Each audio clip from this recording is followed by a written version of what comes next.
Bueno, ahí comenzamos a grabar. Como les decía entonces, el encuentro de hoy vamos a comenzar escuchando un audio con la voz de Juan Castañeda Murga, célebre arqueólogo e historiador peruano. Y de esa manera vamos a dar inicio a la temática del día de hoy.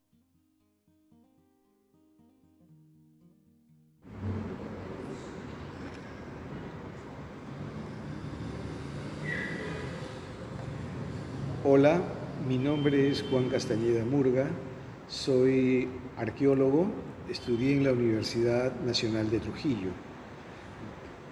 Estudio el periodo colonial, ¿no? Y mi acercamiento a esa época fue a través de mi maestro, un historiador, el doctor Jorge Ceballos Quiñones. Empecé a trabajar con él como asistente y eso me impulsó a seguir estudios de posgrado en historia. Mi interés por la independencia se debe a que hace muchos años, investigando en el archivo arzobispal, encontré una colección de cartas, cartas que escribía un doctrinero en la Sierra Norte, en un pueblo denominado Cajabamba, en la Sierra Norte del Perú, que le escribía al notario eclesiástico de la ciudad de Trujillo.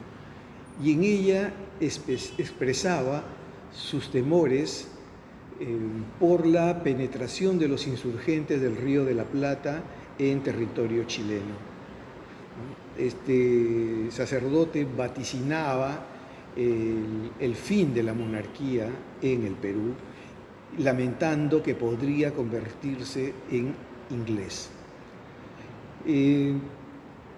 Luego, posteriormente, eso fue hace muchos años, y posteriormente hice un estudio sobre la Plaza Mayor de la ciudad de Trujillo, justo en el tránsito entre los Borbones y la República. Esta investigación me permitió ahondar en el papel del cabildo en las decisiones que se tomaban sobre la ciudad, y revisando las actas de sesiones volvía a aparecer el temor frente a la independencia. Y luego vino la coyuntura del Bicentenario, que pues, fue el impulso que tuve para iniciar una investigación, ¿no? Sobre la independencia aquí en Trujillo. Pero quería hacer algo distinto, ¿no? Quería hacer algo distinto. Porque la historiografía sobre la independencia en Trujillo en principio era escasa, porque hay poquísimos trabajos. El primero, en el siglo XIX, Nicolás Rebasa, había publicado los anales del Departamento de la Libertad durante la Guerra de la Independencia, un estudio lineal, descriptivo, ¿no? Destacando el patriotismo de los trujillanos, ¿no? Por ser la primera ciudad del norte peruano en alzarse, ¿no? Y luego, en el siglo XX, vinieron estudios repetitivos, ¿no? sin mayor aporte, ¿no? Sin mayor aporte.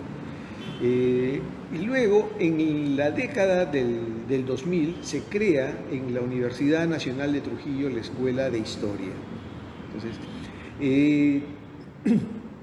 esto ha sido fundamental en el desarrollo historiográfico, porque han surgido nuevos estudios, ¿no? Los graduados han empezado a producir artículos sobre la independencia desde la perspectiva de la historia social, ¿no? Por ejemplo, con estudios sobre la población indígena frente a las Cortes de Cádiz, ¿no?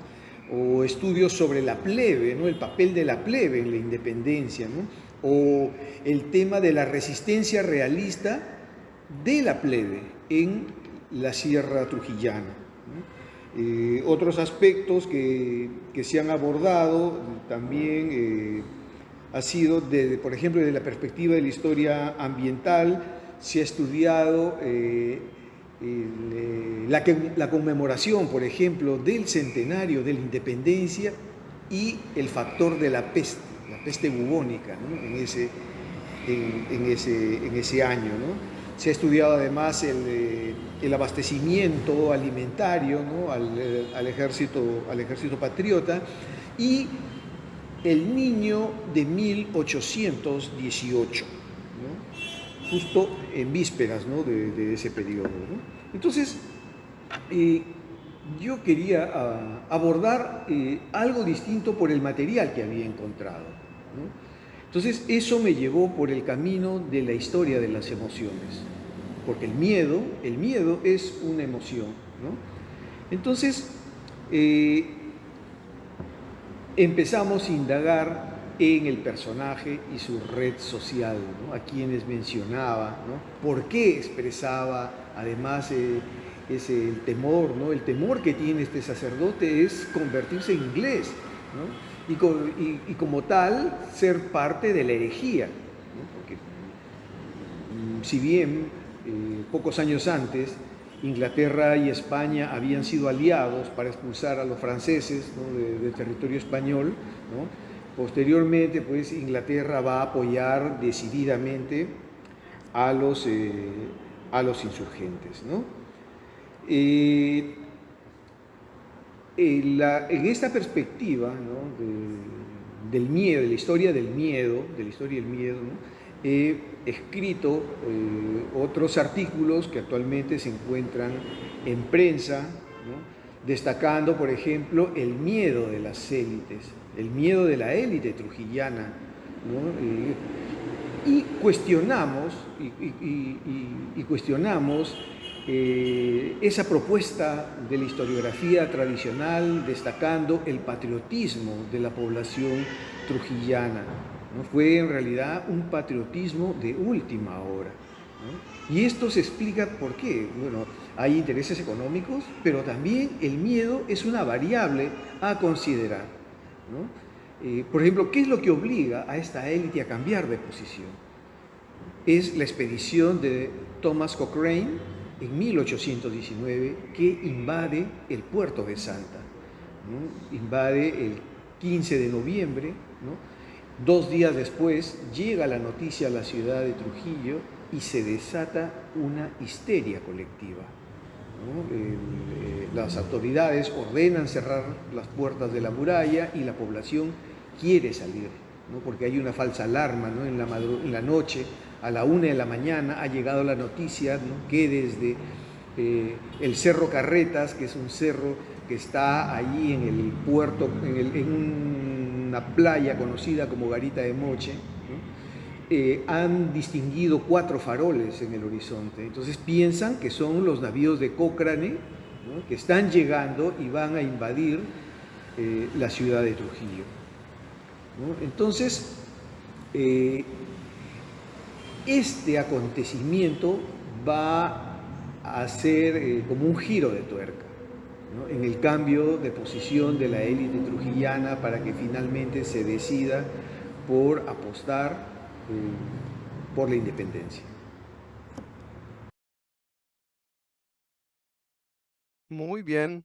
¿Se pudo escuchar bien? ¿Sí? Perfecto. Bueno, ahora a lo que vamos a pasar es a unas diapositivas, una presentación por diapositivas que también nos preparó la doctora Rocchetti. Ahí la voy a compartir. La idea es que hagamos una lectura autónoma, ¿sí? Yo voy a ir pasando las diapositivas y ustedes podrán ir leyéndolas desde pantalla. Este es un material que luego les vamos a compartir, ¿eh? Por el claro. Estoy viendo si hay un mensaje. Ah, no, perfecto. Muy bien. Esperen que pongo en resolución grande. Ahí estamos. Vamos a compartir.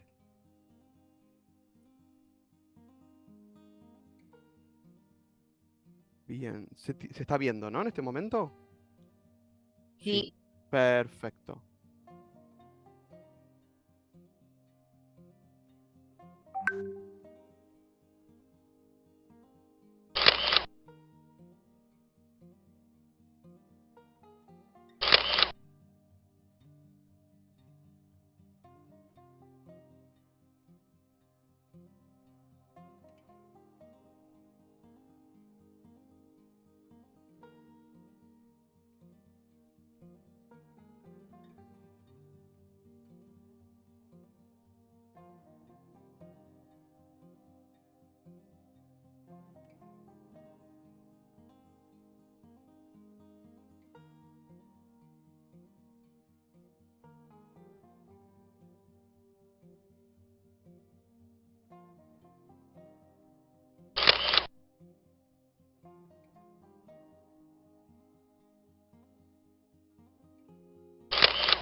Muy bien.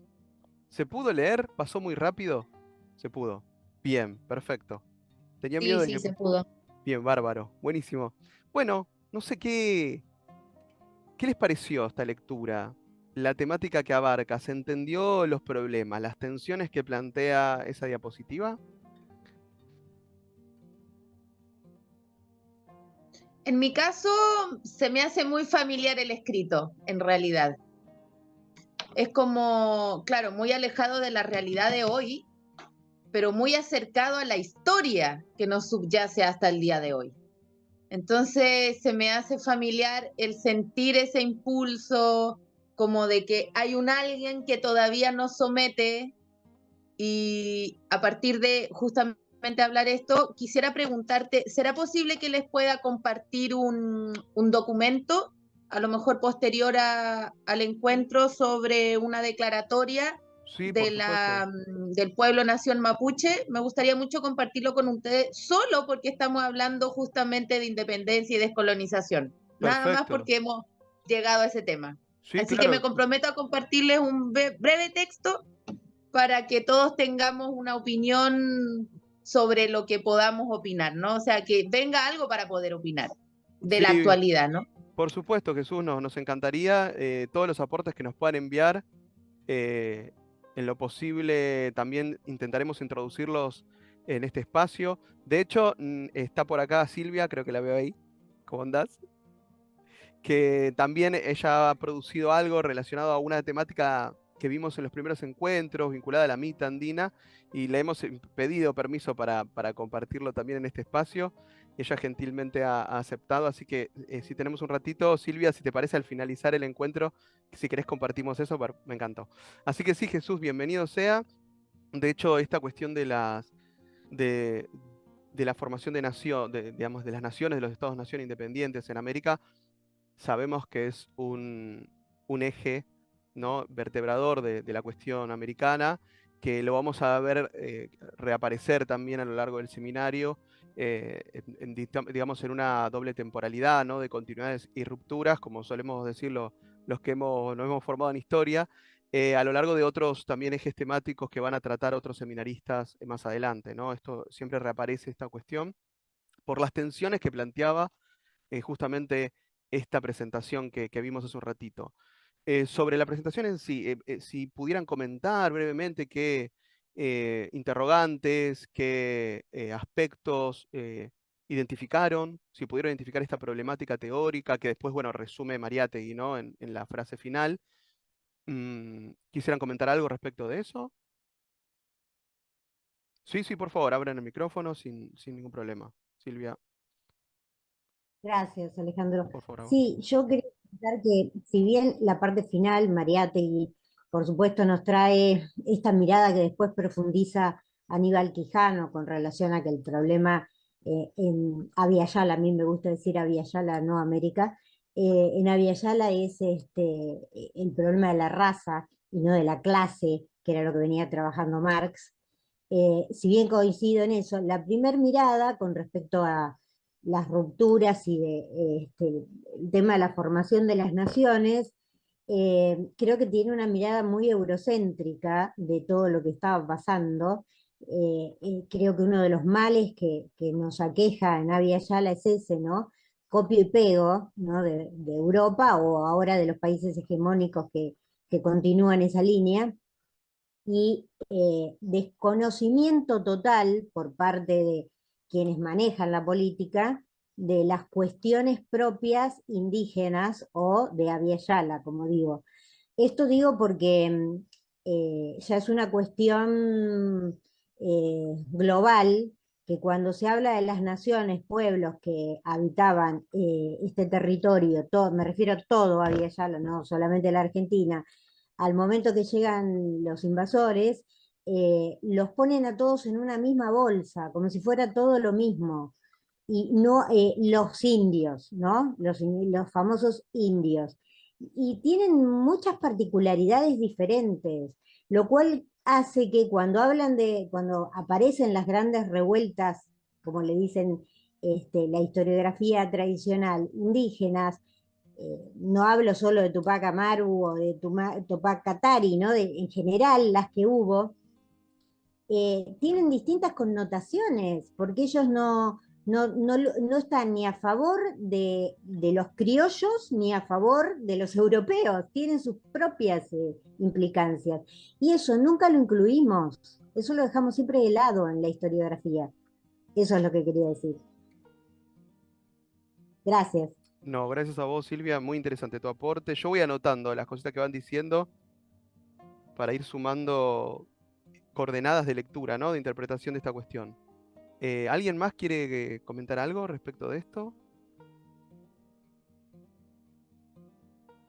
¿No se animan o no quieren? Si no se animan, les voy a insistir. Sí, dale, Mario, por favor.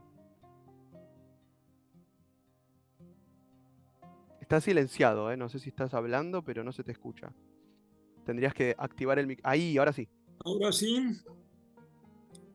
Ok, bueno, yendo un poco más atrás de lo que comentaba Silvia, creo que todo empezó un poco en el momento en que algunos empezaron a parcelar el territorio americano y diciendo, esto ahora es Perú, esto es Ecuador, esto es Argentina, esto es Bolivia, sin tener en cuenta lo que había dentro, simplemente trazando unas líneas que decían, bueno, ahora son un país y había una diversidad y unas diferencias ahí enormes que no se tuvieron en cuenta. Entonces simplemente se parceló como si fuera una cuadrícula y lo que quedó adentro era Perú, lo que quedó adentro era Bolivia y bueno, todos con características muy distintas.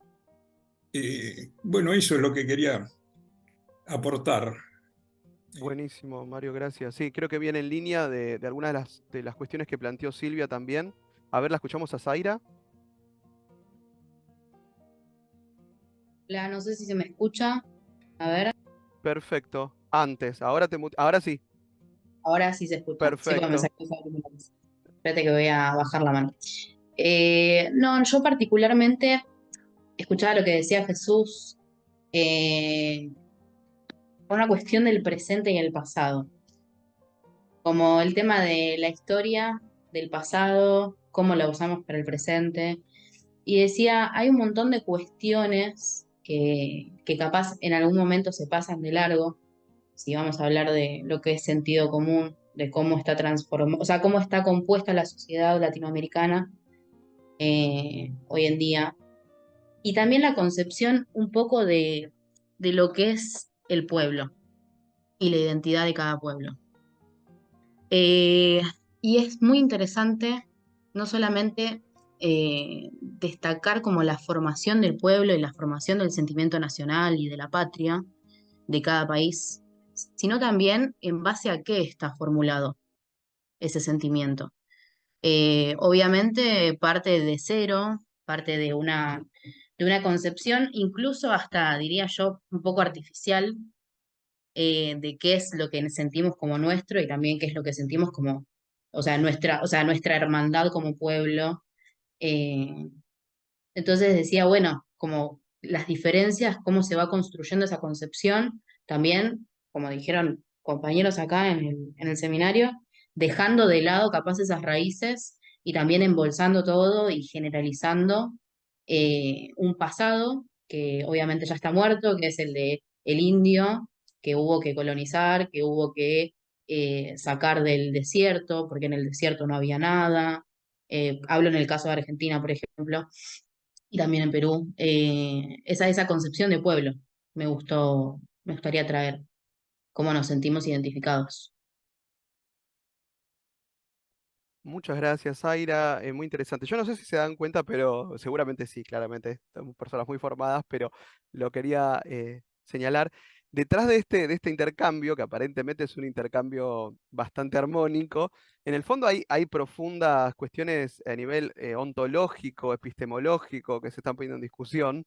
eh, Solapadamente, pero es muy interesante porque han estado dando cuenta de perspectivas que conciben la configuración de ciertos conceptos, ciertas categorías que son muy queridas, muy caras para las ciencias sociales en general, la antropología en particular, como por ejemplo la cuestión de la cultura, la cuestión del pueblo, la cuestión de la pertenencia, que incluso conceptualizaciones propias de la historia americana, como la categoría de indio, que digamos, han estado jugando con esos términos y han estado planteando esa terminología desde perspectivas que no sé si son del todo compatibles entre sí. Ahora, a mí me gustaría señalar algunas cuestiones sobre eso. Pero antes, darle la palabra a otra persona que quiera sumar algún otro aporte sobre esta cuestión. Ahí está Demián, que encima prendió la cámara, o sea, está preparadísimo. No, lo que pasa es que hasta hace 2 minutos tenía un poco de ruido ambiente. Ahora mi nene se fue, así que podemos hablar. ¿Se escucha bien? Sí. No, retomando esto que decía Zaira, eh, en cuanto que a mí siempre me llama la atención porque es, bueno, los que nos formamos acá en Argentina tenemos una versión de la historia, por lo general, predominante, más allá de que estudiamos historia, pero cuando uno se topa con las historias de los otros países, como que cambia, ¿no? Dice, bueno, podemos empezar a deconstruir un poquito. Hace poquito justamente, ya que está Jesús, que es de Chile, veía algo sobre San Martín porque estaba trabajando el tema de la independencia y bueno, como el tratamiento que le daban en una serie contemporánea aparte, era totalmente distinto, ¿no? Del héroe nuestro, ahí un Superman, bueno, un porteño avasallador, medio chantún, me llamó bastante la atención. Sí, aparte el porteño en la versión chilena hablaba como che pibe, todo era un porteño hecho y derecho, ¿no? Con el mate, le ofrecía mate ahí a los Carreras, creo que era, tomate un mate más o menos. Era muy cómico, pero bueno, por otro lado esto de Mariátegui, o sea, porque esa formulación del Estado-Nación que comentaba Zaira, está en plena formulación entre fines del 19 y principios del 20. Es esa época de Mariátegui. Y, por ejemplo, acá estaba, no sé, Ricardo Rojas con todo este tema de, ¿no?, reformular culturalmente, legitimar la nación. Y es totalmente opuesto a lo que decía Mariátegui.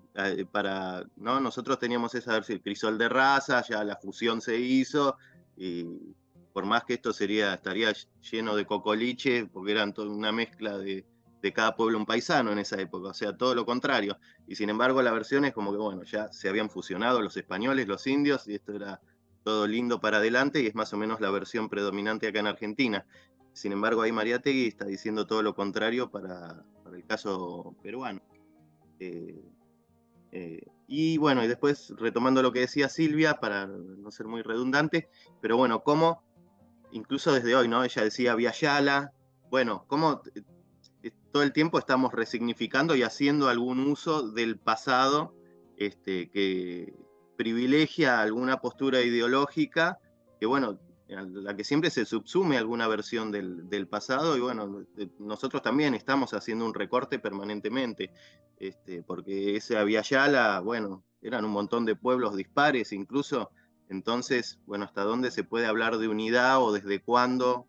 Bueno, no, lo dejo abierto ahí.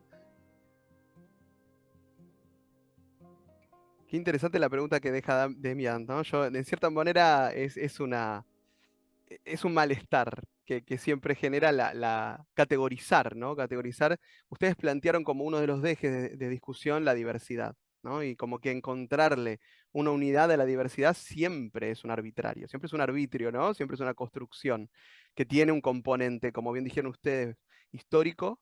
Y también tiene un componente político, ¿no? Por lo que estamos viendo, porque evidentemente tiene mucho que ver del lugar en que nos paramos y la lectura que hacemos en términos obviamente historiográficos, en términos de ciertas categorías de análisis, pero también en términos ideológicos. Así que muy interesante la construcción. Antes de hacer una síntesis, vi levantada la manito de Jesús y Silvia también creo que quiere decir algo, así que le doy la palabra a Jesús.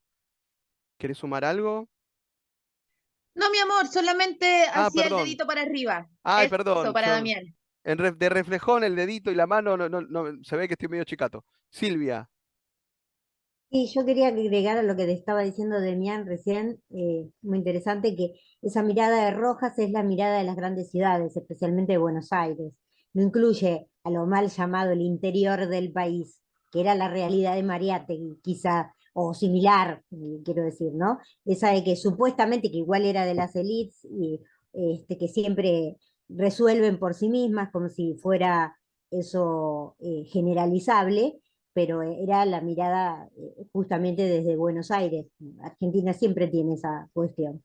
Y por otro lado, aclarar, porque yo no lo aclaré y está bueno aclararlo en función de lo que dice Demián, que yo uso Avia y Ala porque en el sentido, en realidad es una palabra de los cuna que hoy habitan en hoy sería Panamá. No es porque esa palabra sea mejor que América Latina, y Latinoamérica y América Latina tienen, si no lo vieron, búsquenlo, que es un lindo trabajo para hacer, una connotación sociopolítica a la que no adhiero. Entonces, Latinoamérica lo saco, y todos los demás más todavía, Iberoamérica, Hispanoamérica, todo eso. América es muy arbitrario en función de su origen, pero, y había ella la que no nos concordaría por el idioma en sí, digamos.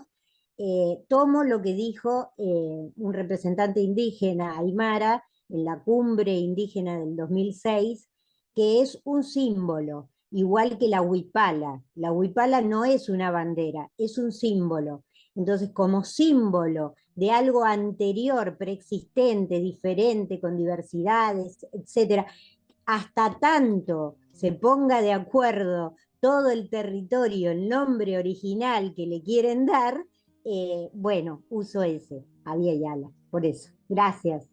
Perfecto, la aclaración, Silvia. Bueno, dale, Zaira, dale, todo tuyo. Perdón, no los quería interrumpir, pero quería hacer una aclaración. Que mi nombre es Sajira. Ay, Perdón, perdóname, ¿eh? No, no, no, tranqui. Lo tengo que aclarar siempre porque es Zahira, como mala interpretación de la pronunciación. gracias. Pero ya lo tienen en cuenta, gracias. Gracias, Zahira, por aclarármelo. Te pido disculpas. Soy, con las pronunciaciones, hace lo que uno puede. Bueno, muy bien. Entonces, para pasar un poco de síntesis, a mí estaba tratando de ver cómo compaginar esto en pocas palabras, no extenderme demasiado, y me salió una mirada más antropológica. Les pido disculpas. Hay una lectura histórica que se puede hacer, claramente, y seguro la habrán hecho, la estarán haciendo, pero me sale una lectura más antropológica. A mí me llama la atención cómo fuimos construyendo un poco las preguntas de la antropología desde mediados del siglo XX hasta hoy, y las fuimos concatenando, incluso hasta cronológicamente por las intervenciones que hicieron, ¿no? Primero hubo una mirada relativista, podríamos decir, ¿no? Donde varios de ustedes plantearon la cuestión de reconocer las particularidades, ¿no? Reconocer la diversidad, o sea, discutir con las categorías que unifican, que homogeneizan, ya sea las categorías etnocéntricas, pero también discutieron incluso las categorías eh, que se construyen desde las perspectivas decoloniales también, y me pareció interesante cómo esa mirada, que es una mirada que claramente también tiene un correlato historiográfico, hablamos de cómo las élites construyeron sentidos en torno a la noción de Estado nacional, y para hacerlo tuvieron que definir arbitrios simbólicos, arbitrios territoriales, arbitrios lingüísticos, que les permitía, obviamente, construir una memoria, recuperando lo que decía Zahira, una memoria que reivindicara un pasado en común y un proyecto de sociedad con ciertos intereses, ¿sí? Eso me parece que quedó claro. Pero luego, y ahí me meto un poco por ahí con las últimas intervenciones, creo que fuimos un pasito más, ¿no? Y nos preguntamos, sigamos, si las identidades fijas, cualquiera sea, tienen un valor histórico, o sea, digamos, son categorías aceptables, o sea, se puede aceptar una identidad fija. Y creo que no me acuerdo quiénes fueron los últimos comentarios, pero la última intervención de Silvia, creo que Demiani y Zahira también fueron en ese sentido. Creo que la identidad me parece a mí que tiene un valor político, como decíamos, y creo que también tiene una intención de reconocerse como un proyecto antagónico al proyecto dominante, ¿no? Y creo que la identidad funciona en ese sentido. Entonces ahí siempre me recuerdo distintos autores, uno de ellos es García Canclini, por ejemplo, que lo trabaja, pero hay varios referentes, trabajan esta cuestión de preguntarnos si sigue teniendo sentido hablar de cultura. Pues si las culturas, como se entendían a mediados del siglo XX, ¿no? Hasta fines del siglo XX, después de la Segunda Guerra Mundial, esa mirada que atendía a las particularidades, a reivindicar la otredad positivamente, a diferencia del endocentrismo que había imperado en el siglo XIX, entró en crisis, ¿no? Entró en crisis esa idea de ver culturas separaditas, puras, claramente identificables, porque, a ver, si hoy en día yo te digo, bueno,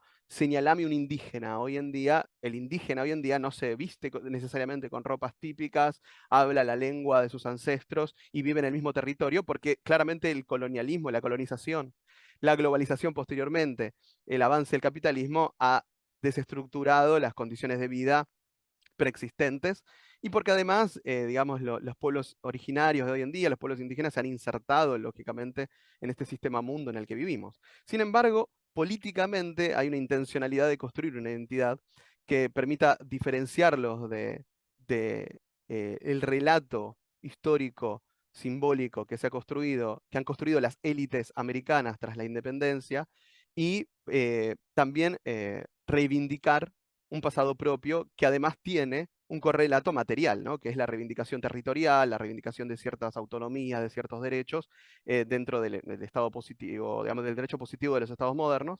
Y me parece que es interesante rescatar, como han hecho ustedes, la posibilidad de utilizar categorías, digamos, no coloniales, digamos, o descoloniales, tratando de terminar los términos de Dussel, capaz, pero sabiendo que es una categoría que se utiliza de manera política, no ingenuamente, ¿no? No hablar ingenuamente de, bueno, vamos a utilizar esta categoría porque son todos más o menos parecidos, no, sino justamente porque permite dentro de esa diversidad encontrar una unidad en común, que es una historia compartida, la historia del despojo y de la ocupación colonial. Creo que es un poco más problemático definir, por ejemplo, la categoría pueblo, ¿no? La categoría pueblo que Sahira propuso me parece mucho más problemática, tiene una carga ideológica mucho más fuerte. Hoy en día es una categoría que está en pleno debate, ¿no?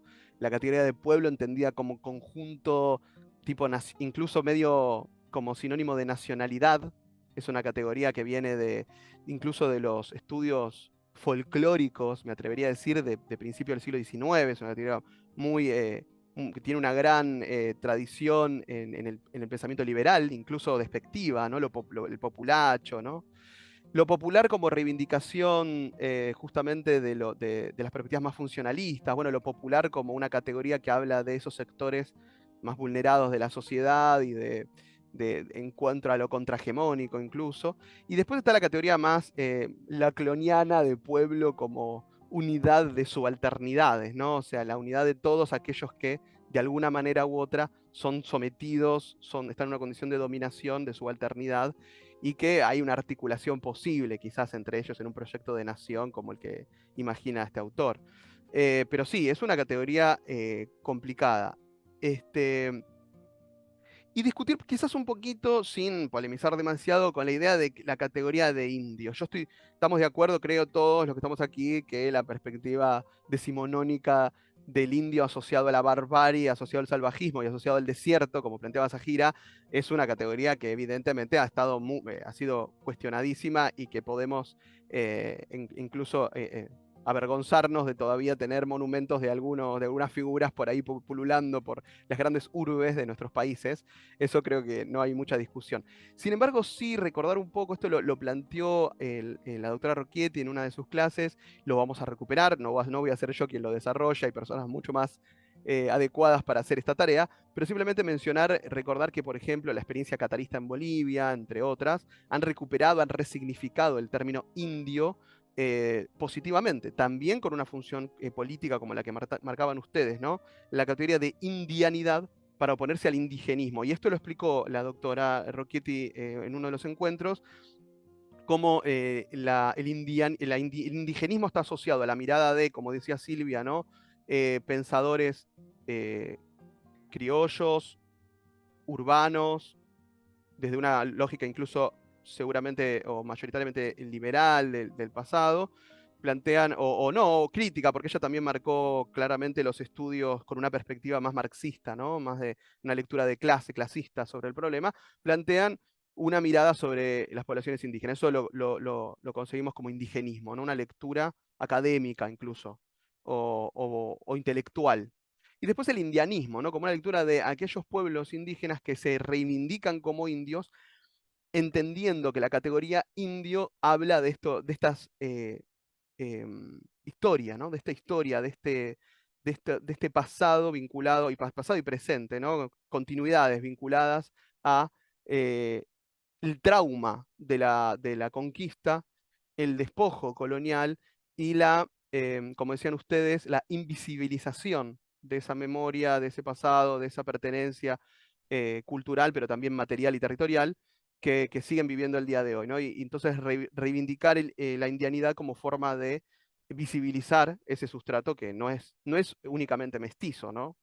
Entonces, bueno, nada, lo dejo para pensar, pero digamos, hay un término ahí de indio que por ahí en la literatura académica uno incluso lo puede encontrar resignificado y claramente en el discurso político, ¿no? Sobre todo en el contexto, por ejemplo, hoy en día de Bolivia y otros países de nuestro continente que están activamente reivindicando una mirada marcadamente plurinacional, por ejemplo, ¿no? Que no es el caso de todos los pueblos indígenas. Bueno, no sé si me quedó algo de lo que dijeron, la verdad que fue interesantísimo. Espero que a ustedes también les haya dejado algunas interrogantes, algunos ejes de lectura para seguir pensando esta cuestión. Me gustaría, si les parece, pasar a, si nadie tiene más nada que decir, obviamente, está el micrófono a su disposición, pero de no ser así, me gustaría pasar a compartir algunas de las producciones que han hecho ustedes de los audiotextos, o auditextos, como les llamábamos la vez pasada. Yo me gustaría que los escuchemos. Son muy cortitos, la verdad que la mayoría de ustedes ha respetado muy bien la consigna. Son audios de entre 1 minuto y medio, 3 minutos. Hay alguno por ahí de 4 minutos, pero por lo general no más que eso. Eh, si nadie tiene problema, yo mencionaría por ahí, si podemos escuchar todo sería buenísimo, no creo que podamos. Yo llegué a recibir ayer 13 audios, son un montón, todos buenísimos. Además, otra cosa que me llamó la atención es la claridad en la lectura, gente. Yo la verdad que yo cuando me grabo a mí leyendo es horrible, la verdad que ¿viste? No se entiende nada, me trabo. Ustedes han leído, la verdad, clarísimo. No sé cuántas veces lo han tenido que grabar, eso no lo vamos a saber nunca, pero les quedó muy clarito y me parece que es un material muy, muy valioso. A ver, yo los he separado me tomé el atrevimiento de separarlos por recortes, ¿no? Temáticos. A ver, espera, acá. Segunda tarea, auditextos. Por ejemplo, yo tengo un conjunto de sus producciones que abordan una mirada más bien generalista, pero sí haciendo foco en, por ejemplo, la forma de organización social del pueblo chimú y las actividades productivas, ¿no? Una mirada más generalista, pero haciendo foco en estas cuestiones. Por ejemplo, y ya que habló recién, lo tengo por acá, Demián, podríamos pasar el tuyo. ¿No tenés problema? Para arrancar, ¿eh? No va a ser el único. Bien. Y después, si querés después de escucharlo, nos puedes comentar brevemente. ¿Por qué hiciste ese recorte? ¿Qué fuente utilizaste? ¿Te parece? Dale. Vamos a escuchar entonces el primer auditexto elaborado por Demián.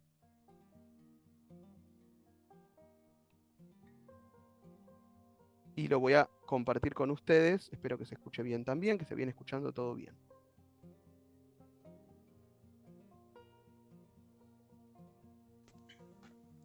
El antiguo reino Chimú fue una civilización precolombina que floreció en la costa norte de Perú entre los siglos XII y XV.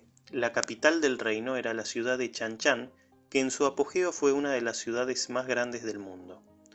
La economía chimú se basaba principalmente en la agricultura, con un enfoque particular en el cultivo de maíz, frijoles y calabazas.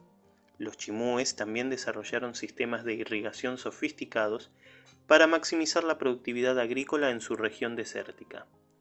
Además de la agricultura, también se dedicaban a la pesca y al comercio. La pesca desempeñaba un papel importante en la economía chimú, ya que estaban ubicados cerca del océano y contaban con una rica biodiversidad marina. Los chimúes desarrollaron técnicas de pesca avanzadas, incluyendo el uso de redes y anzuelos, así como la construcción de muelles y embarcaciones para facilitar la actividad pesquera. En términos de comercio, los chimúes establecieron una amplia red de intercambio que abarcaba diferentes regiones y culturas.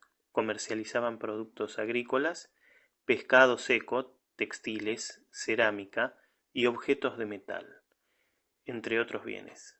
La ciudad de Chanchan era un importante centro de comercio y se cree que los chimúes participaban en intercambios comerciales con otros pueblos de la región como los lambayeque y los wari. La economía chimú se basaba en gran medida en un sistema de redistribución centralizado. Los chimúes tenían una estructura social jerárquica con un gobernante supremo conocido como cacique, que era responsable de la redistribución de los recursos entre la población. Este sistema permitía mantener la cohesión social y la estabilidad económica dentro del reino.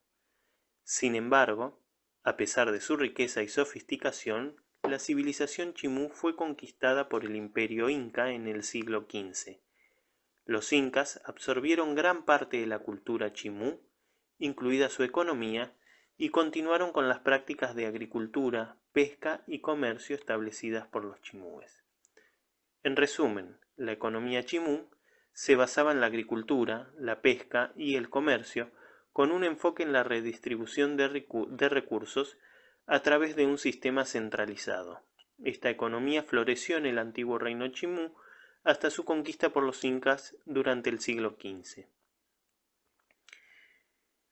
Este reino era conocido por tener una capacidad bélica considerable durante su apogeo. Aunque eran una civilización predominantemente pacífica, los chimúes desarrollaron un ejército y sistemas defensivos para proteger su territorio y mantener su poderío. La ciudad capital de Chanchan, construida por los chimúes, estaba rodeada por altos muros de adobe que servían como una barrera defensiva contra posibles ataques. Estos muros tenían hasta 9 metros de altura y estaban diseñados para proteger a la población de incursiones enemigas. Además de las defensas físicas, los chimúes también contaban con una fuerza militar organizada. Se cree que tenían una fuerza de élite conocida como los guerreros chimú o guerreros del Chimor, que eran entrenados para el combate y utilizados para proteger el reino. Estos guerreros probablemente estaban equipados con armas como lanzas, mazas y hondas. Los chimúes eran expertos en el arte de la guerra naval. Contaban con una flota de balsas y embarcaciones que les permitían controlar las rutas comerciales marítimas y proteger su litoral. Estas embarcaciones eran utilizadas tanto para el comercio como para la guerra, y los chimúes tenían la capacidad de realizar incursiones navales y enfrentarse a enemigos en el mar. Es importante tener en cuenta que, a pesar de su capacidad bélica, los chimúes eran en su mayoría una civilización pacífica que se enfocaba más en el comercio y la agricultura. Sin embargo, cuando era necesario, estaban preparados para defenderse y proteger sus intereses. Muy bien, bueno, la verdad me encantó como te decía Demián, la claridad de la lectura, la claridad de tu voz. Yo sentía que estaba con una voz en off de, viste, una serie, un documental de History Channel. ¿Querés contarnos, Demián, cómo fue el proceso de producción de este auditexto? No, lo hice con ChatGPT, y le pregunté específicamente por la economía y el tema bélico, las capacidades bélicas, porque me imaginé que si preguntaba algo general, por ahí iba a ser repetitivo con lo que otros compañeros vayan sumando. Entonces dije, bueno, le pregunto algo general, pero enfocado en economía y el tema de la guerra. Fue así de sencillo. Muy bien. Y las preguntas básicas, ¿no? Y al toque, ¿no? Perfecto. ¿Ya habías usado el ChatGPT antes? Sí. Mi mujer básicamente es la que está más con el tema tecnológico y ella ya lo usa para laburos y cosas.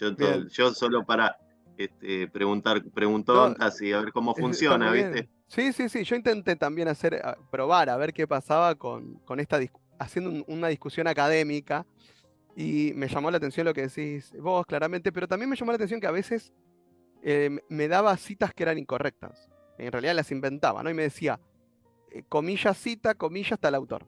Y yo la buscaba, iba al texto y me fijaba y no estaba esa cita. Entonces le decía, no, mirá, te equivocaste. Y me decía, uy, disculpa, me equivoqué. Me decía, o sea, era un peligro el tipo, porque el tipo inteligencia Sí, sí, artificial, porque uno se descuida diciendo, listo, si es tecnológico debe tener la razón. Y la verdad que no.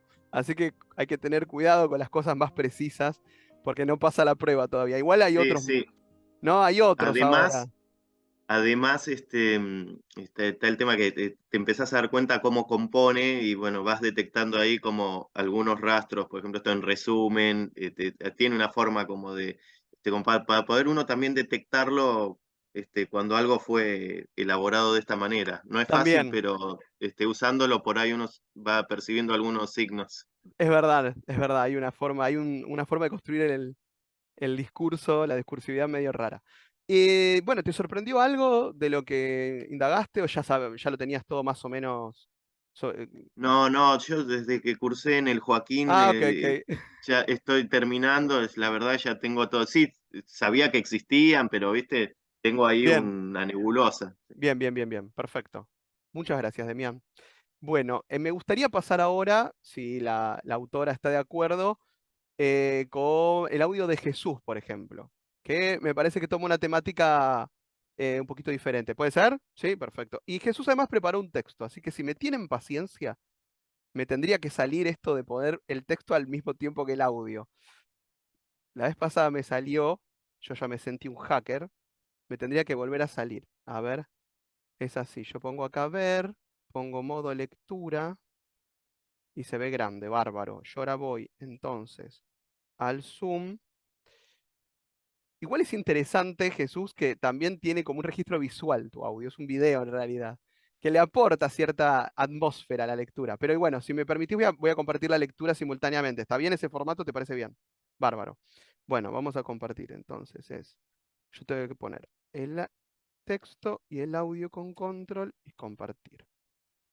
Bien, ahí estoy compartiendo las dos cosas. Voy a darle play y voy a ir al audio, al texto. Así lo seguimos la lectura.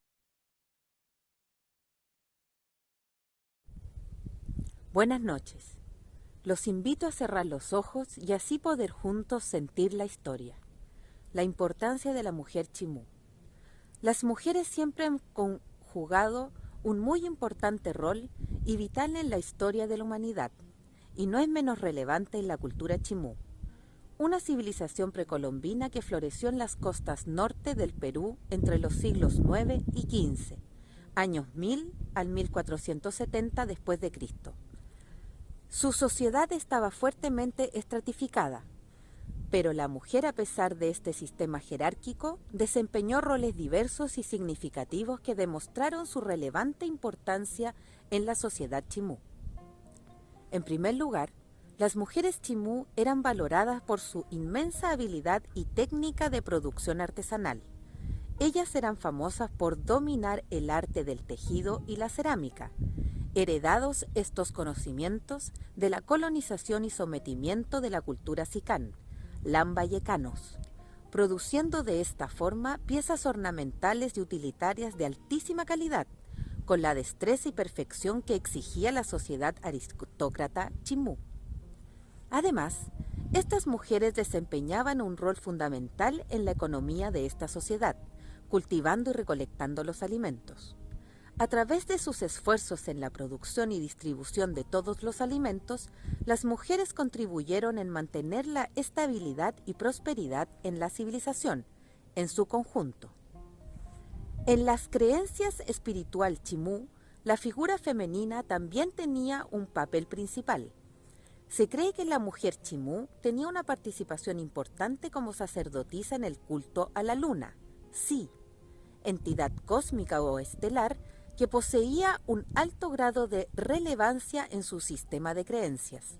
De hecho, existen evidencias arqueológicas como estatuillas de mujeres y divinidades femeninas que subrayan este importante rol sagrado de la mujer en la espiritualidad chimú.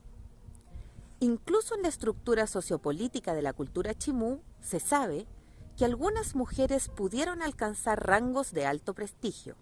Por ejemplo, en la nobleza, algunas mujeres ocupaban el rol de co-gobernantes, cao, o estuvieron en posiciones de liderazgo, como la histórica dama de Cao, de la cultura mochica, cuyo magnífico entierro evidencia su importancia en la sociedad chimú.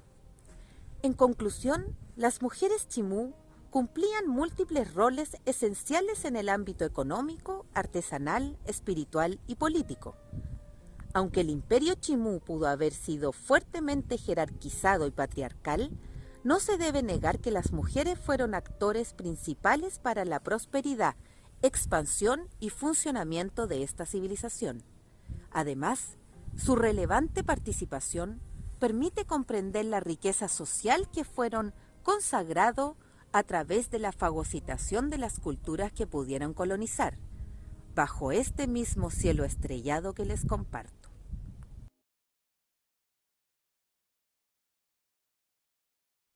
Bueno, metimos la pata 2 veces. Primero porque no pudimos cerrar los ojos como nos propuso Jesús, porque seguimos la lectura. Y segundo porque no vimos el cielo estrellado que nos compartía. Pero la verdad que creo que igual la atmósfera se logró crear con ese leve sonido de fondo y todo. Muy, muy interesante tu producción. Bien, sobre tu indagación y tu recorte temático, Jesús, ¿quisieras comentar algo al respecto? ¿Cómo llegaste a esa idea? ¿Cómo la formulaste? Sí, bueno, fue súper fuerte porque leía y leía y leía y solo me pasaban como sensaciones negativas. Entonces me costó mucho conectar con esa mirada descolonial de parte de los que la cultura chimú dominaba finalmente. Y en un momento, entre tanto leer esa mierda de chat que mi pareja me colaboró ahí con un poco, pero siempre la mirada de este mono no me representaba nada. Y más encima se equivocaba, como tú bien dices, Alejandro. Pasó 3, 4 veces que le dije, oye, pero esta wea no es así. Y, uy, ups, disculpa, sí, tienes razón, en realidad quise decir algo más parecido a esto. Y bueno, al final fue una mezcolanza de mucho, mucho leer y salió eso. La verdad, sintonicé mucho más con lo que pude rescatar de la mirada femenina y de mujer de la cultura. Que por lo visto con lo que leía de Demián, no leí que estuvieran tan involucradas con la pesca, por ejemplo, contrastando las dos temáticas, ¿no? Y eso, les compartí el cielo que hubo anoche, lo esperé con muchas ansias porque la luna salía y aparecía en las nubes y bueno, eso, si lo pueden ver en sus casas, a lo mejor lo descargan y pueden ver el cielo, que finalmente es la misma costa, por eso los invitaba a cerrar los ojos solo metafóricamente, porque en realidad lo que quería era que vieran que al final del texto te dijo, oye, te estoy mostrando el cielo, ¿no? Entonces ese cielo es la misma costa que comparto con esta civilización, ¿no? La cultura chimú o u otros. Aquí acá nos llamamos, yo digo nos llamamos, pero en realidad porque comparto su visión, ¿no? Y su pertenencia en el territorio, maritorio. Pues eso, les comparto un poquito del gran y maravilloso desierto florido del norte de Chile. Y ese cielo era el cielo de anoche, el primer día de la fiesta de la aceituna por aquí en nuestra pequeña localidad del pueblo de Los Choros. Eso, me encantaría también escuchar si alguien quisiera decir algo. Lindísimo, Jesús. Lindísimo. Yo siento en cierta parte que sos, incluso estás haciendo un poco de promoción turística, ¿eh? Porque cada seminario nos das más ganas de ir a conocer tu tierra. Bueno, muy bien. Sí, han dicho cosas, Jesús, ahí en el chat te han dado algunas devoluciones, parece que les gustó a varios y a varias. Pero si alguien quiere abrir el micrófono y decir algo, también puede hacerlo, no hay ningún problema. Sobre lo que planteaba Jesús, claramente sí, eso justo les iba a comentar. Si nadie tiene ninguna objeción, ¿no? Obviamente, esto con el permiso de cada uno de ustedes, haremos una carpetita de Drive, como solemos hacer, y subiríamos ahí todos los auditextos para que estén a disposición. Ahora cuando les subo la carpeta post encuentro, junto con la grabación de este día de hoy, van a tener esa carpeta donde van a estar todos los auditextos y pueden escucharlos tranquilamente, porque además claramente hoy no vamos a llegar a oírlos todos, muy a mi pesar, me encantaría porque están todos buenísimos, pero no, por una cuestión de tiempo no va a ser posible, así que estoy haciendo un recorte totalmente arbitrario, ¿eh? La selección que estoy haciendo no responde más que a la arbitrariedad de tratar de mostrarles un pantallazo a los distintos temas que fueron tomando, y además aprovechando a la gente que está acá hoy para compartirlo, ¿no? No tendría mucho sentido por ahí si es alguien que no se conectó, más que nada. Pero, pero de vuelta, responde únicamente a ese criterio, no es una selección de los que están mejor o peor, pero para aclarar eso. Simplemente con esa misma lógica y tratando de mostrar distintos temas, quisiera compartir con ustedes alguno que apunta más a una cuestión vinculada con lo simbólico, ¿no? Con las artesanías, con la iconografía del mundo chimú. Para eso no sé si la tengo acá conectada, porque si no, no. Si no paso a otra, pero sí está. Está Florencia. Florencia Serra. ¿Podríamos compartir el tuyo? ¿Estás de acuerdo? Buenos días, sí, por supuesto, muchas gracias. Genial, bien. Tengo el texto. Además, también Florencia nos mandó un texto, así que voy a volver a hacer mi trabajito de intentar hacer las dos cosas simultáneamente. Vamos a ver si sale de nuevo. Creo que sí. Y abro esto y abro esto. Muy bien. Y ahí lo compartimos. Vengo acá. Comparto esto y esto. Ahí estamos. Vamos entonces. Cuando se hace referencia a los textiles chimú, se hace alusión a los tejidos, tanto a las prendas de vestir, los adornos y objetos de tapicería. Estos han sido elaborados con diferentes fines, utilitarios, ceremoniales, funerarios y otros. Además de los quipus, analizados como simbiosis entre texto y tejido, palabra oral y letra escrita. La vestimenta en el espacio chimú consistió en taparrabos, uncus que son camisas sin mangas, conos sin flecos, ponchos pequeños y túnicas. En torno a los tejidos chimú se centraron diversas lecturas antropológicas, sociológicas y simbólicas, como así también formas de expresión semasiográficas. Teniendo en cuenta que los textiles han sido abordados con cuestiones referidas a las técnicas, usos, cronologías, estilos, distribuciones espaciales y culturales, con el fin de comprender su tecnología y contexto de uso, como por ejemplo la datación por medio de radiocarbono 14. Los textiles son considerados fuentes reveladoras de información en los aspectos sociales, como bienes de prestigio, desde aspectos simbólicos y económicos. Dan cuenta de distintas características estilísticas y funcionales, pero también es posible analizarlos desde un punto de vista iconográfico, en los cuales se ha intentado también identificar los motivos figurativos de flora, fauna, escenas míticas o de interpretar formas abstractas que sugieren la presencia de un símbolo más o menos reconocido. Asimismo, la evidencia material da cuenta del resultado de un largo proceso tecnológico, es decir, de experimentación con materiales, pero así también de proyecciones matemáticas, simétricas y conceptuales, instauradas en los textiles. Además, dan cuenta de un sistema de producción artesanal en gran escala, la fabricación de textiles que implicaba diversas acciones como la selección, hilado, lavado, teñido de las fibras o decorados con pigmentos. Se utilizaban minerales para pigmentar el hilo. Otro rasgo característico es la combinación de urdimbes dobles o pareadas con tramas simples o singulares.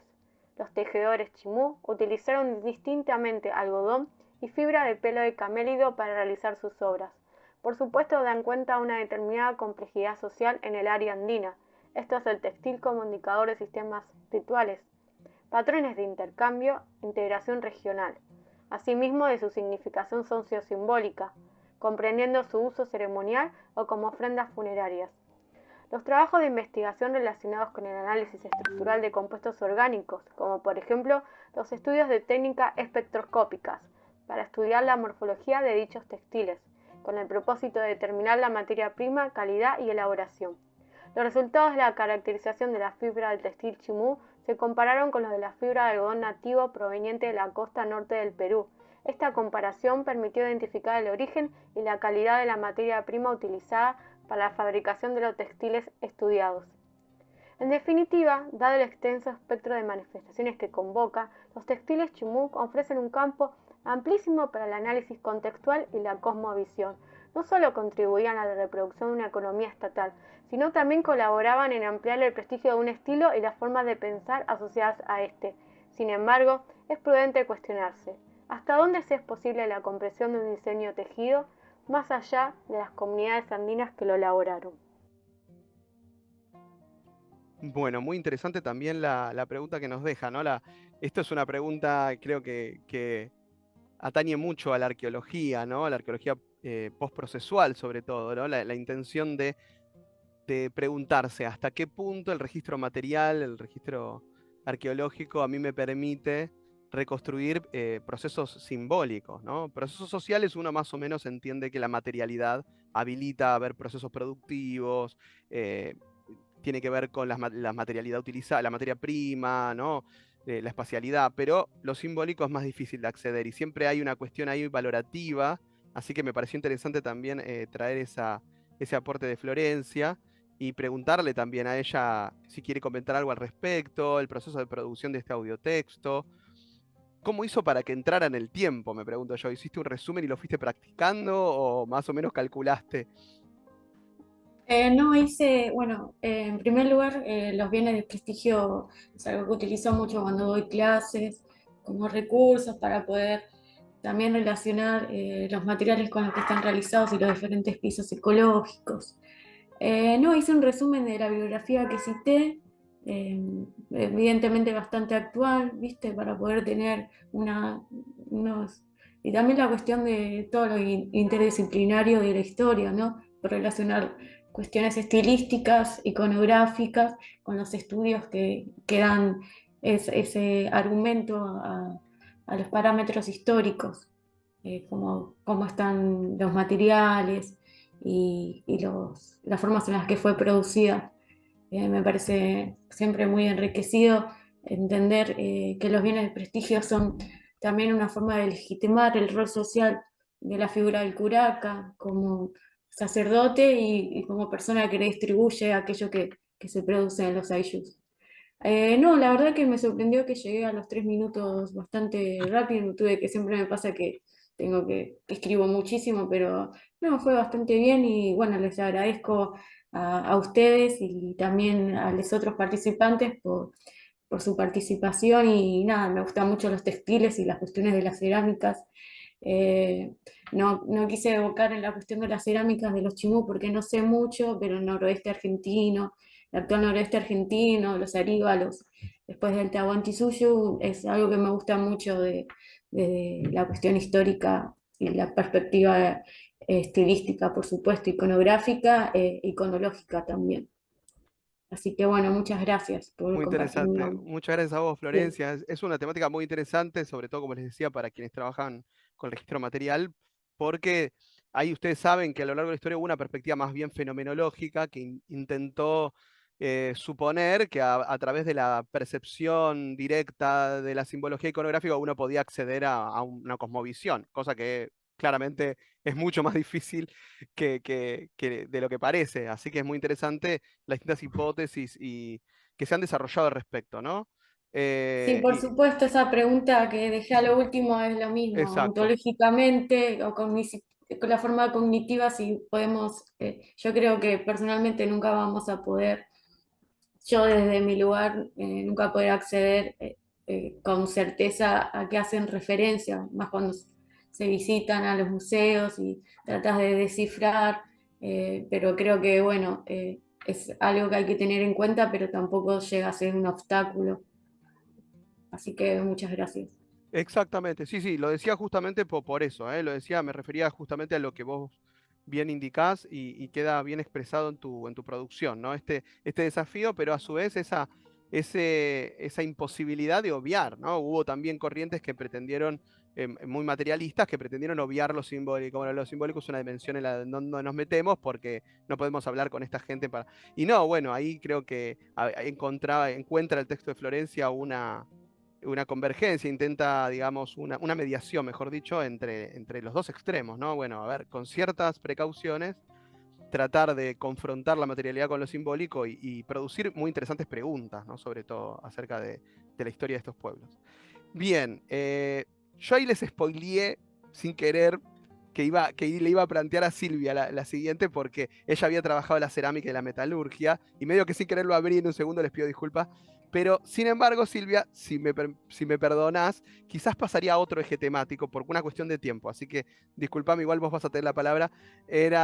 Me di cuenta después que quizás no llegábamos y quería que veamos, por ejemplo, audios que tomaron otros puntos. Sin ir más lejos, hay dos.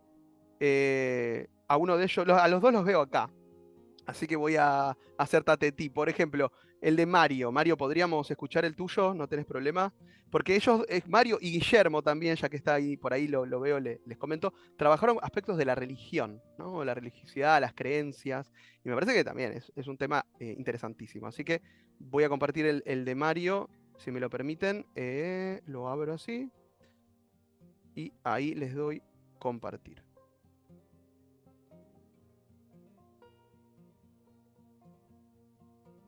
Debemos a Conrad y Desmarais, entre otros, el señalamiento del carácter dinámico del sistema de creencias por el cual la religión habría impulsado el desarrollo político e incrementado la riqueza económica. Conrad y Desmarais plantean que el culto al ancestro habría posibilitado un sistema de gobierno chimú basado en la herencia partida, sistema conocido también como herencia dual. De acuerdo a este modelo, el heredero del gobernante heredaba solo el cargo político con sus derechos y obligaciones, mientras que los bienes y otras fuentes de renta del individuo pasaban a sus descendientes, quienes lo administraban. De esta manera, cada gobernante al asumir el gobierno debía edificar su palacio y constituir unas rentas que le permitiesen reproducir una vida social regia. Adicionalmente, dicho sistema habría impulsado las nuevas conquistas en busca de tierras y otros recursos, ya que la cercanía al núcleo central, las buenas tierras estaban copadas por las propiedades de sus predecesores. Al parecer, la implementación de este modelo hizo que cada gobernante construyera su palacio, y la suma de todas estas residencias configuró la traza urbanística de Chan Chan. Cada ciudadela era residencia real de un soberano. En ella vivía él, su familia real, su corte, los funcionarios, trabajadores y la servidumbre. En ella el soberano despachaba asuntos de Estado.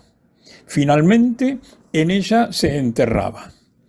Después de muerto, era honrado con ofrendas, sacrificios y ritos, y se presume, como sucedió posteriormente con la Malki Inca, seguían participando en actos políticos públicos y privados.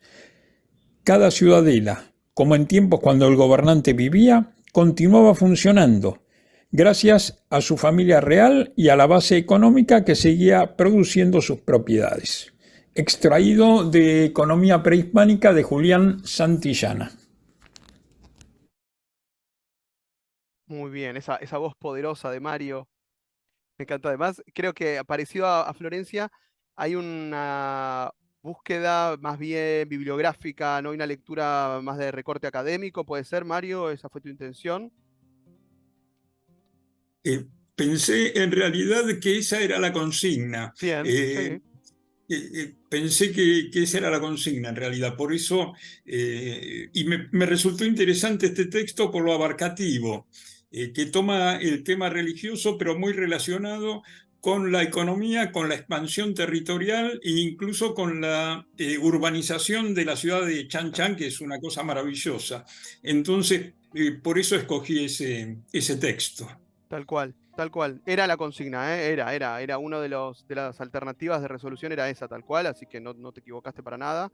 Y no sé si conocían esta hipótesis, la hipótesis de la herencia partida. Es una hipótesis que ha trabajado muchos autores en relación al mundo andino, incluso sobre las repercusiones y la reapropiación de esta aparente tradición chimú en el contexto incaico también, ¿no? Esta idea de que el antepasado, conservado incluso en la momia del ancestro, todavía pervive en su propio territorio, en sus propias tierras, que alimentan al ancestro y a la familia nuclear, digamos, de ese ancestro, y que todavía tiene voz incluso. La momia, ustedes saben que tiene voz, incluso puede influir en los asuntos políticos del jefe, del jefe político de estos distintos estados, ¿no? Si tomamos esa noción. Tanto en el caso de los Chimú como en el caso de los Inca posteriormente. Así que es una hipótesis muy interesante, la trabajan varios autores y la vamos a revisar seguramente. Así que muy bueno, me parece el recorte que elegiste, muy interesante, muy interesante. Sobre la cuestión religiosa tenemos a Guillermo también, que está por ahí. ¿Podemos escuchar tu audio? ¿Qué te parece? Hola, sí, sí, sí. Bien, listo, lo pasamos entonces. Pensé Sí, que sí, por supuesto. pensé que se estaba por arrepentir, pero... No sé si se escucha bien igual. Sí, bárbaro, ¿eh? Ahí me Bárbaro. conecto. Sí, ok, Se escucha dale. bárbaro. Ahí te paso el audio entonces. Chan Chan, Roger Rabines, religión y culto a los muertos. Las prácticas religiosas chimú pueden dividirse en tres categorías: el culto oficial y los grandes oráculos, los cultos provinciales o locales y el culto a los muertos. El culto oficial estuvo dirigido a la observancia de ritos destinados, en principio, a sustentar el origen divino de sus gobernantes, y en consecuencia los estratos sociales en que se escindía la sociedad chimú. Y segundo, a reconocer una divinidad protectora de las actividades económicas de sus pobladores. Poco es lo que se conoce respecto a los dioses y festividades oficiales del reino chimú. Según el padre Antonio de la Calancha, que es la fuente más notable, para el reconocimiento de la religión de los pobladores de la costa norte, el culto principal estuvo dedicado a la luna, llamada Si, refiriéndose específicamente a los habitantes del fértil valle de Pacasmayo, que Dios creó entre los cerros fríos y la mar, dice. Tenían como su deidad mayor la luna, porque ella predomina sobre los elementos, hace que crezcan los productos, controla el mar y produce albas y truenos. La luna era más poderosa que el sol, porque puede vérsela de día y de noche. El templo de la luna estaba en una huaca llamada Sian In, que en lengua yunga quiere decir casa de la luna. Celebraban los eclipses de sol como prueba de que la luna conquistó al sol. Los eclipses de la luna provocaban un duelo, y en ese sentido, cuando la luna no aparecía, era porque estaba en otro mundo, castigando a los ladrones que morían. También adoraban al mar, Ni, llamado Ni, ofrendándole harina de maíz y ocre rojo. También a la ballena. Tenían dioses de piedra llamados Alepong, considerados progenitores de la gente. Originalmente fueron hijos del sol, que lo transformó en piedra por matar a su madre. El culto a la luna, que en las leyendas figura también con el nombre de Shi o Shinam, fue aparentemente general a toda la costa peruana, al menos durante las últimas épocas del periodo prehispánico. Según Carrión Cachot, tal divinidad ornitomorfa ha sido observada a través de sus múltiples representaciones en el arte chimú y se le atribuye, entre otros, el papel de protectora de la pesca tan generalizada en el litoral. Muy bien, ahí tenemos un recorte enfocado, ¿no?, en las creencias. Qué tema interesante. Además, te felicito por haber pronunciado tan claramente ornitomórfico. A mí yo hubiera trabado un montón con esa palabra, Sí. difíciles, ¿no? Y ese recorte, ¿cómo Ujú. llegaste a formularlo, Guillermo? ¿Querés comentarnos algo al respecto? Sí, ¿qué tal? Buen día a todos, todas. Es de un texto de un arqueólogo peruano que se llama Roger Rabines. Es sobre Chan Chan, pero además es de la década del 80, por cierto. Además en colaboración con otros arqueólogos, entre ellos Conrad, Colata, como para más o menos mencionar a los, por así decirlo, más mencionados con algunos trabajos en Tiahuanacu o en la costa norte peruana, ¿no? Entonces, particularmente tengo un interés sobre la ritualidad, las costumbres, como formas también de legitimación del poder. Y acá podríamos mencionar a Godelier con el tema del consentimiento. Yo soy estudiante de Historia de Filosofía y Letras de la UBA. Soy de Lima, pero ya vivo en Buenos Aires hace unos años y bueno, estudio en Bonn. El texto acá lo tengo, es sobre Chan Chan y particularmente se nota mucho el trabajo arqueológico de Roger porque hay como una descripción bastante metodológica de lo que va mientras va realizando de alguna manera ese trabajo, ¿no? A medida que va situándose sobre lo que es Chan Chan, ¿no? Entonces me parece muy interesante desde ese lado cómo va mencionando a las deidades, teniendo en cuenta sobre todo el rol de la luna y no así del sol. Lo menciono porque seguramente lo saben, en el Tahuantinsuyo el rol del Inti es fundamental, ¿no? Y esta vinculación cosmológica que tiene que ver vinculado a la tierra, a los ancestros, a las huacas, y de alguna manera también que te permite a los gobernantes también legitimar ese propio poder que tienen, ¿no? Entonces, me parecía muy interesante el texto, lo vengo trabajando en la facultad, por cierto, y bueno, no sé qué más podría mencionarles sobre el... Es como un recorte del libro que hice, de lo que más me interesa. Evidentemente hay mucha más información detallada del lugar como sí, pero creo que esto me parece muy interesante mencionar, ¿no? Así que, bueno, era eso. Perfecto, Guillermo. Sí, justo te iba a preguntar casualmente sobre tus antecedentes, también de dónde, de dónde venías, también para poder conocer un poquito también por ahí. Sí, en realidad yo no soy de la capital, soy de un pueblo, una localidad bastante chiquita, a 30 kilómetros del Pacífico, así Ajá. que estoy bastante cercano al Pacífico y naturalmente por eso también mi énfasis y mis inquietudes sobre los ayllus costeros. Ujú. Muy interesante. Muchas gracias, Guillermo.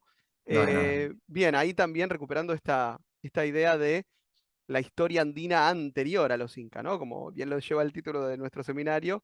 Interesante también ver que hay modos de unificación incluso una lectura que es un poco no céntrica también, pero pretendidamente homogénea a partir de una lectura simplificada de lo que es el mundo incaico, ¿no? El universo del Tahuantinsuyo, como si fuese un reflejo fiel de, de la homogeneidad andina, cuando claramente, como bien explica Guillermo, esto no es así, es mucho más complejo. Así que muy interesante también esa clave de lectura. Bueno, queda un montón, la verdad.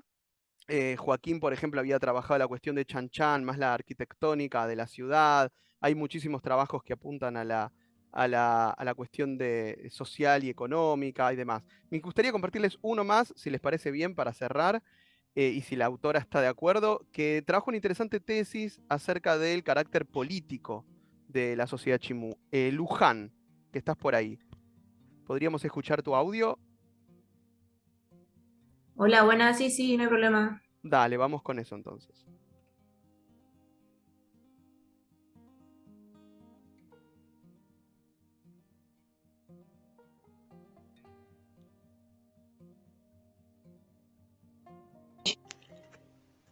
En el presente ensayo se demuestra que Chimú es un Estado.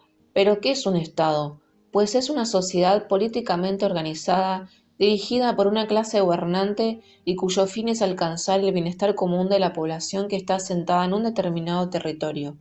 En este sentido, el Estado está compuesto por tres elementos esenciales: poder, pueblo y territorio. Por tanto, el Estado Chimú, descubierta por Max Ulley en 1902, cumple con los tres elementos fundamentales.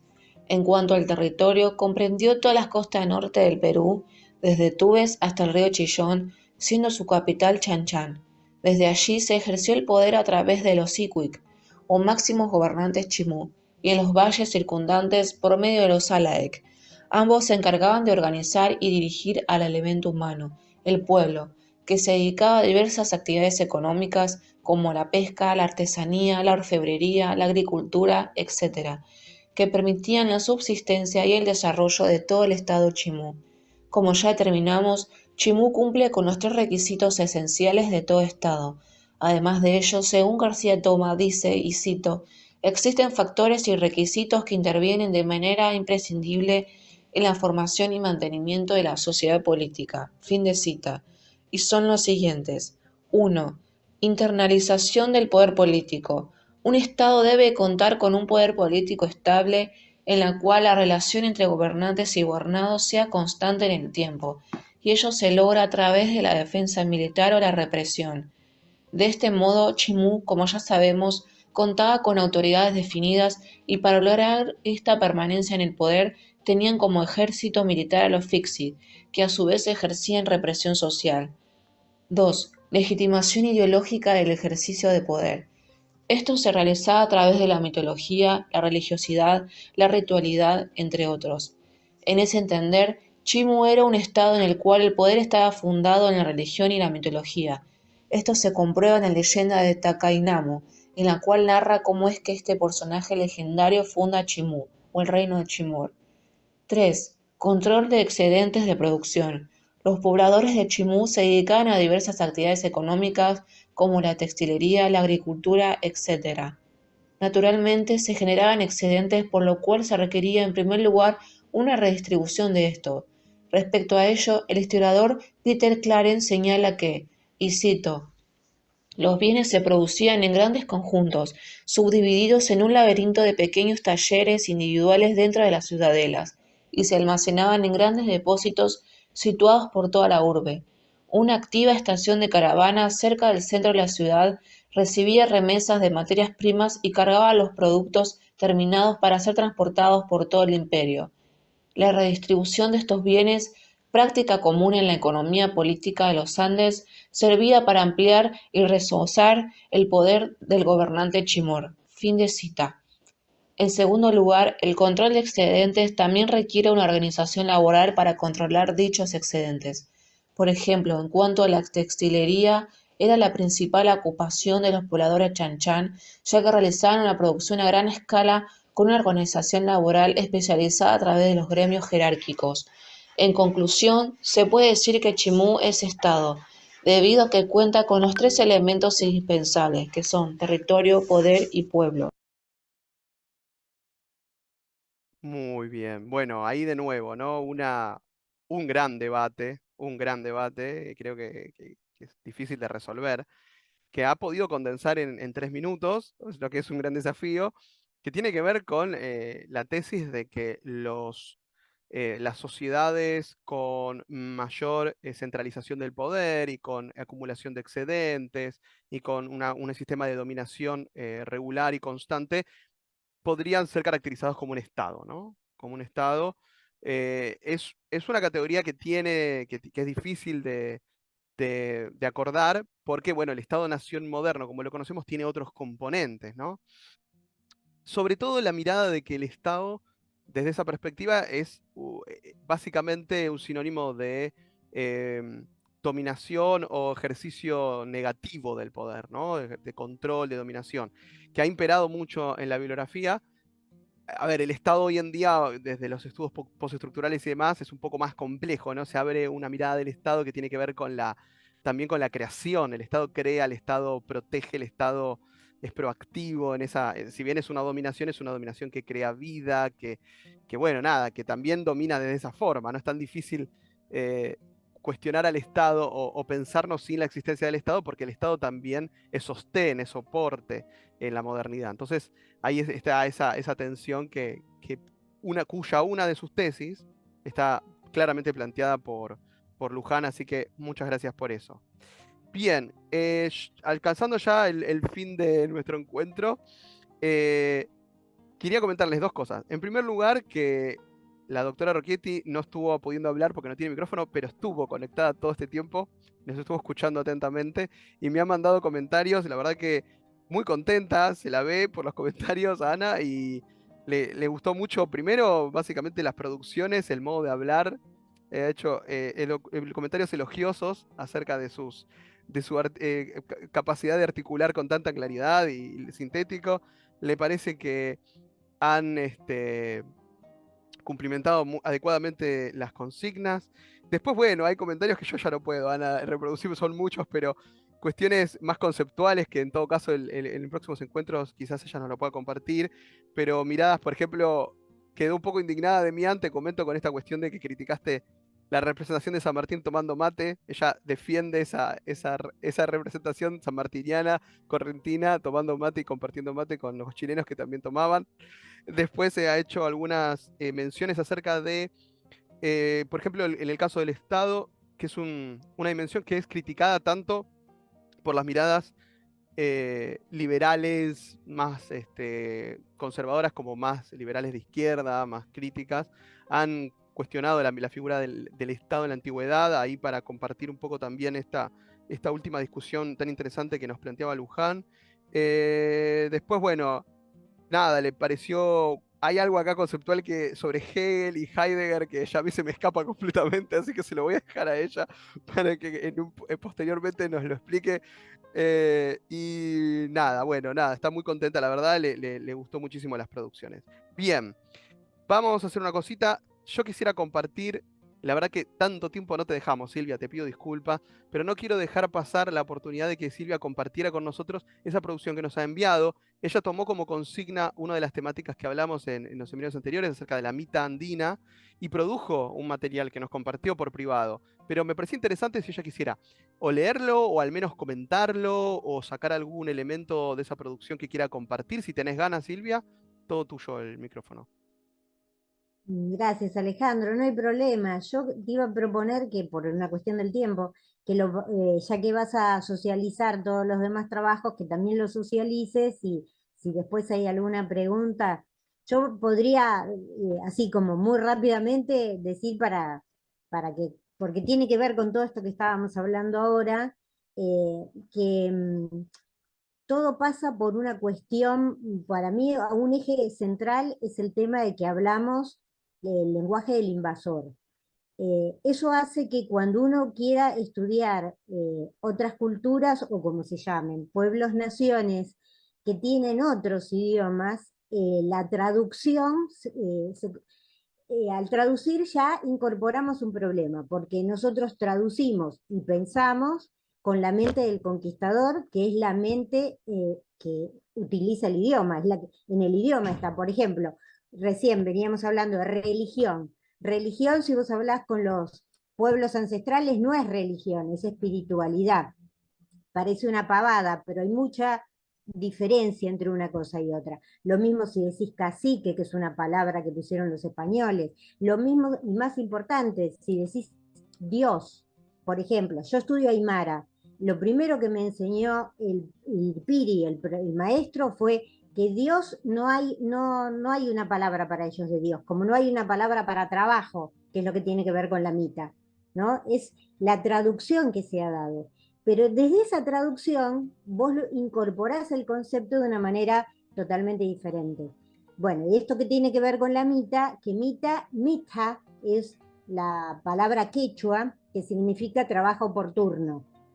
Y si bien muy interesante fue porque al estudiar los chimú también lo utilizaban. Yo lo estudié en los incas, pero evidentemente fue heredado, ¿no? Como casi todo, de los pueblos anteriores a los incas. Y bueno, la mita significaba eso, pero dentro hay que comprender, porque hay dos paradigmas: el paradigma occidentalizado que manejamos cotidianamente y el paradigma de estos pueblos. Es muy difícil para nosotros comprender eso porque lo hacemos desde esta lengua. Entonces, el paradigma de la mita lo tenemos que comprender desde el lado de que para ellos, al grado de lo que estaba hablando recién Luján, de la religiosidad, y de lo que hablaba también Guillermo, creo, sobre las creencias, está el tema de la reciprocidad. La reciprocidad para ellos es algo que se maneja no solamente en el mundo económico y social y cultural, sino también en la religiosidad o espiritualidad, que debería ser, ¿no? Hay una reciprocidad que está algo así, podríamos decir, pero siempre dentro de los términos de este idioma castellano, como moral incluida dentro de la idea general de la vida. La vida en sí es reciprocidad. Entonces, claro, ese trabajo que hacían los mitayos en los pueblos ancestrales era una reciprocidad por otras cosas que obtenían, ya sea de las energías a las cuales se las pedían, que la palabra que según Mirpiri más reproduce lo que nosotros decimos Dios es energía, ya sea que pedían eso a modo de conjuro de lo bueno con lo malo, o si bien eso regía también la vida social y política, porque dentro de las comunidades estaba instituida esa reciprocidad, el AINI, a su vez de una comunidad con otra comunidad, que es lo que nosotros llamamos minca o minga, y a su vez con el Estado, que sería esto de la mita. Entonces, si bien no es un mismo grado de reciprocidad el que tiene el Estado con el que puede tener uno con un integrante de su familia, de alguna manera estaba dentro de esta idea de reciprocidad. Aparte, lo manejaban de turnos, turnos que estaban muy bien, cíclicamente muy bien armados. Cuando terminaba ese ciclo no volvía a repetírselo, eran solo para los hombres casados, había de mujeres también, pero de hombres casados entre 18 y 50 años, y que aplicaba solamente al pueblo en general, llamado así, porque no a los nobles, ni a la realeza, digamos, mal llamada también realeza, y a los llanas, perdón, que son los esclavos que tenían, tanto los chimú como los incas. Entonces, en esa reciprocidad, además, a cambio de eso, sus comunidades, porque no era un trabajo individual, sino era tomado comunitario, era muy competitivo, pero de comunidad con comunidad. Y tomado de esta manera, no era, si bien era un trabajo importante, no sé si forzosa sería la palabra, pero era sobrellevado porque le daban comida, bailaban, cantaban, era todo un ambiente distendido, digamos, donde trabajaban, y sus comunidades se veían muy favorecidas por ese trabajo. Y a su vez, ellos veían ese trabajo plasmado en su territorio, porque construían cosas que si no, tanto el incanato como los chimú no hubieran tenido esas enormes construcciones que hoy admiramos si no hubiera sido por toda esta gente que trabajaba de alguna manera. Pero como el sentido de trabajo no es el sentido de trabajo que tenemos nosotros, y la reciprocidad está medida de otra manera, es muy difícil compararlo. Bueno, para no hacerlo largo, en el escrito, si vos lo compartís, yo hago esa comparación entre todo esto que estamos hablando y el paradigma que trajo el conquistador, donde el mitayo era individual, era fuente gratuita de trabajo, donde la concepción era otra, entonces no se puede comparar. Claro, no es casual que usemos la misma palabra. Decimos, sí, la mita la tenían los pueblos ancestrales, pero dice cosas distintas, no es lo mismo una cosa que la otra, pero fueron engañados con eso. Pensaron que eran lo mismo, ellos le hablaron de la misma palabra, pero los hechos fueron muy diferentes.